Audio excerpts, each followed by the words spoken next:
Allô? Bonjour Romain. Bonjour. Je suis Julien, site internet Vendée Actu basé au Sable d'Olonne en Vendée. Je couvre les événements sportifs et culturels du Grand Ouest, voilà. D'accord. Notamment le cyclisme, bien sûr. Je voulais qu'on parle un petit peu de la Vuelta par rapport à toi. Donc, on t'avait quitté sur le Tour de France après une chute. Comment tu t'es préparé depuis pour la Vuelta? Déjà, j'ai essayé de récupérer de la chute, de la commotion sur la droite. C'est toujours un peu difficile d'en récupérer. Pendant une semaine, je fais pas bien du tout. Donc, là, j'ai perdu un peu de temps là. Et puis après, durant ma préparation en août, j'ai été un peu notre virus qui m'a empêché de m'entraîner comme je le voulais. Donc voilà, j'ai taxé le Volta. J'ai connu de bien meilleures préparations pour un grand tour, mais voilà, ça fait 10 jours que j'ai retrouvé la pleine santé, donc voilà, j'ai avoir une forme que j'espère qui va grandir tout au long des l'épreuve. Alors, quelles sont tes ambitions justement sur cette Vuelta?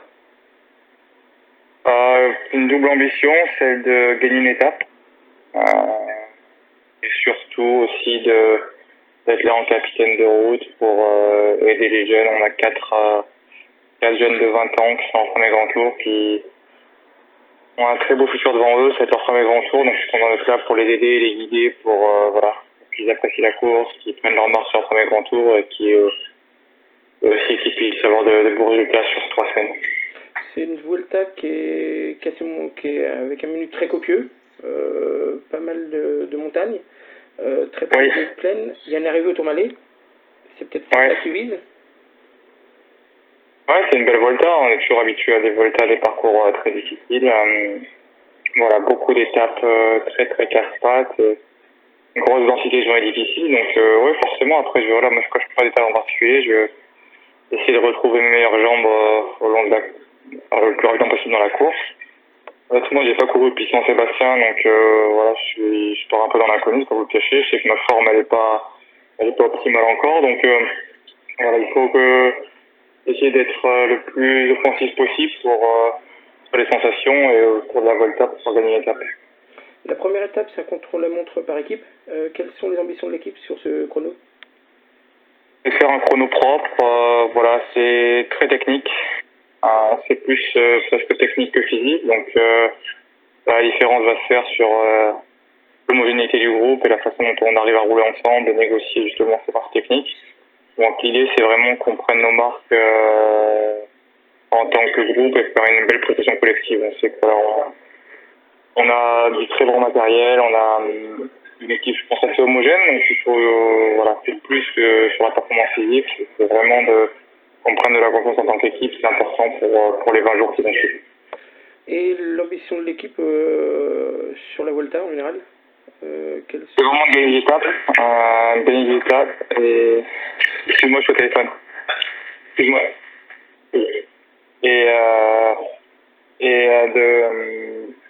Voilà, les jeunes vont se tester un peu sur le général, c'est bien. Je crois qu'il y a vraiment une nouvelle vague dans le cyclisme, pas de notre équipe qui arrive, des jeunes de 20, 21 ans qui ont pas froid aux yeux, qui ont beaucoup de talent et qui ont envie de voir comment le corps réagit sur 3 semaines. Donc moi je vais être là pour les aider dans ça aussi.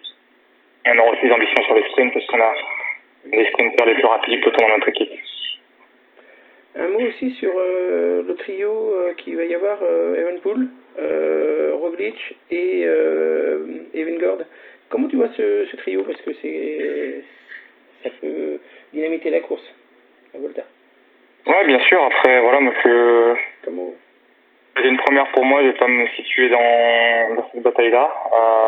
Ça va être le plus haut niveau qu'on peut connaître en vélo. C'est déjà dur quand on a 100%. Donc, voilà, moi, je suis pas 100% là, donc j'ai pas de...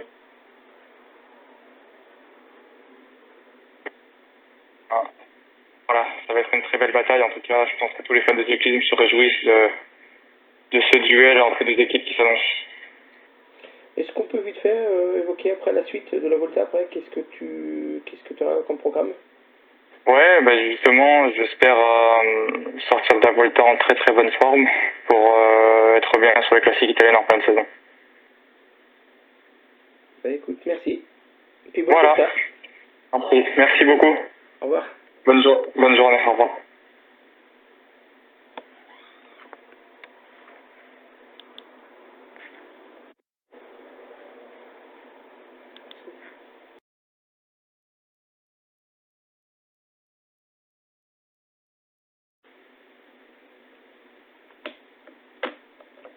Bonjour Romain.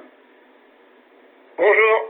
Je suis Julien, site internet Vendée Actu basé au Sable d'Olonne, mais je couvre les événements sportifs et culturels du Grand Ouest, notamment le cycliste.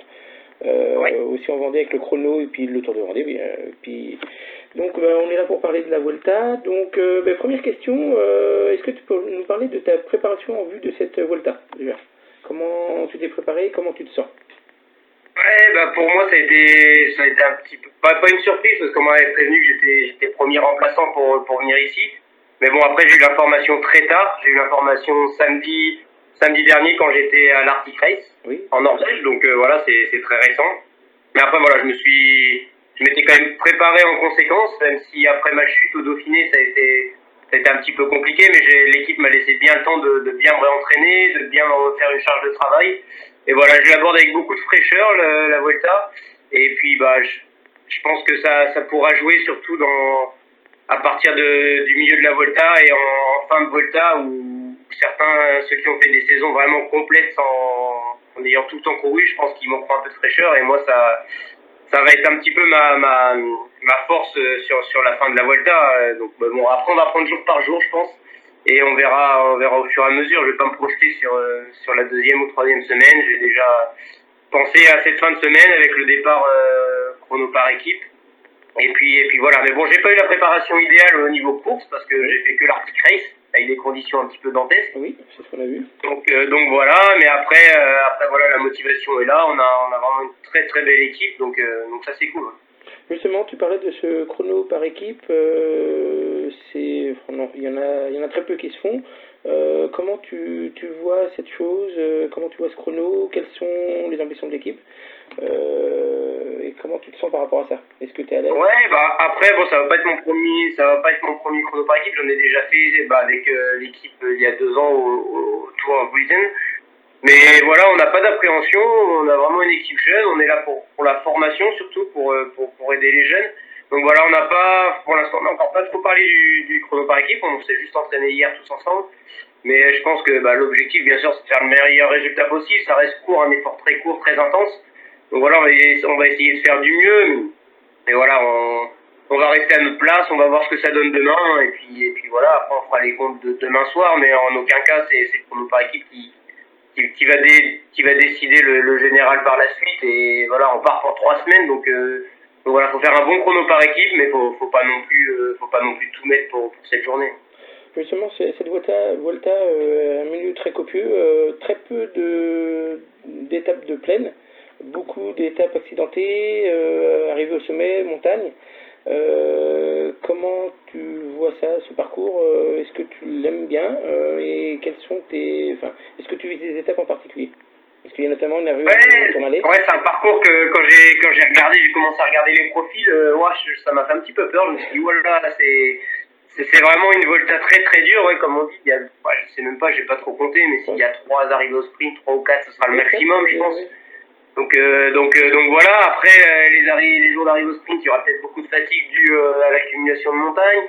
Il y a très peu de sprinters sur cette Volta. Nous, on a emmené un sprinter, donc voilà, il aura l'opportunité d'aller s'exprimer sur ces étapes-là. On va essayer de tout faire pour lui sur ces étapes-là, parce que nous, on va vraiment vivre au jour le jour. On a vraiment pas de leader pour le général, donc voilà, on va pouvoir se projeter sur des étapes un peu comme ça, où la veille, on sera peut-être un petit peu plus tranquille pour essayer de gagner le lendemain avec notre sprinter.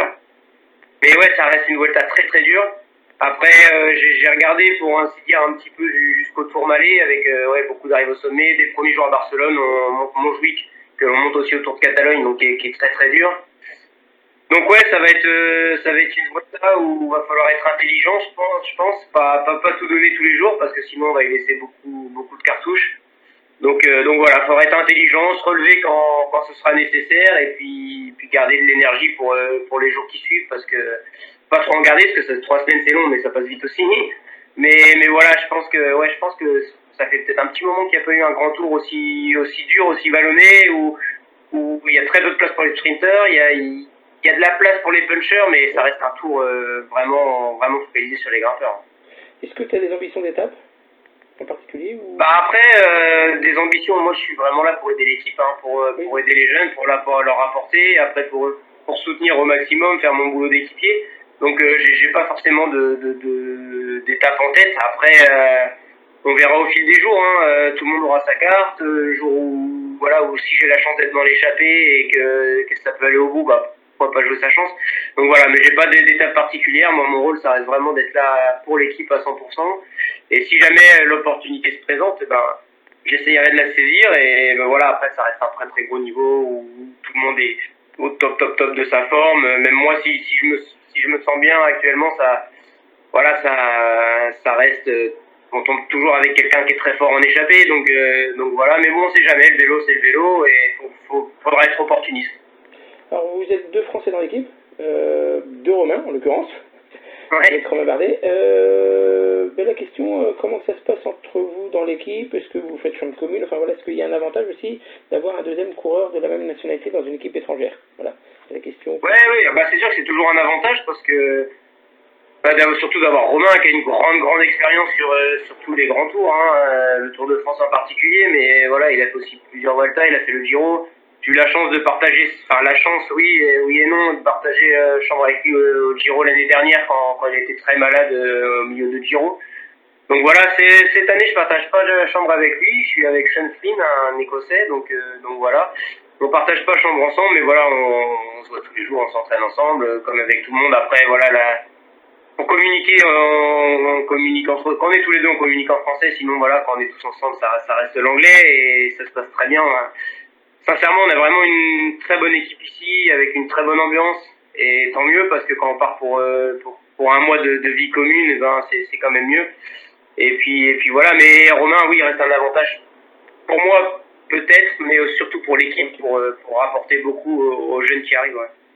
Est-ce qu'on peut parler de la suite de la saison pour toi après la Volta? Qu'est-ce que ça sera du coup? Ouais, bah on peut en parler parce que j'ai pas trop de visu.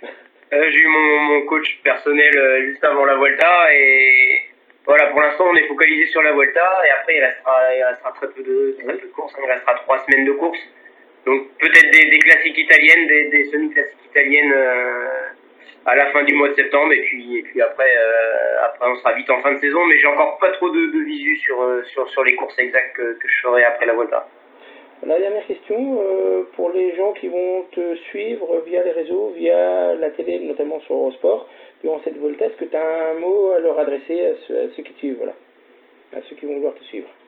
Ouais, non, déjà les remercier parce que c'est vrai que j'ai beaucoup d'amis, que ce soit en Auvergne où je réside maintenant ou aussi dans mon Berry profond où je suis originaire. Donc non, je pense que le tout c'est de remercier les gens. Ils savent que de soutenir quelqu'un c'est pas forcément dans les bons moments, parce que quand on est dans les bons moments il y a toujours du monde. Et quand on est dans les jours un petit peu plus compliqués, c'est là qu'on a besoin. Et voilà, et tous les gens qui ont pris de mes nouvelles pendant que j'étais blessé après le Dauphiné, je pense que c'est ceux-là qu'il faut remercier. Et voilà, maintenant je vais tout faire pour leur faire plaisir et c'est qu'ils me voient un maximum à la télé et devant, quoi. Bah, écoute, je te remercie. Et puis, merci à vous. Bonne volonté à toi. Merci. Et puis, bonne journée à vous. Merci beaucoup. Merci, bonne journée. Merci. Au revoir. Au revoir.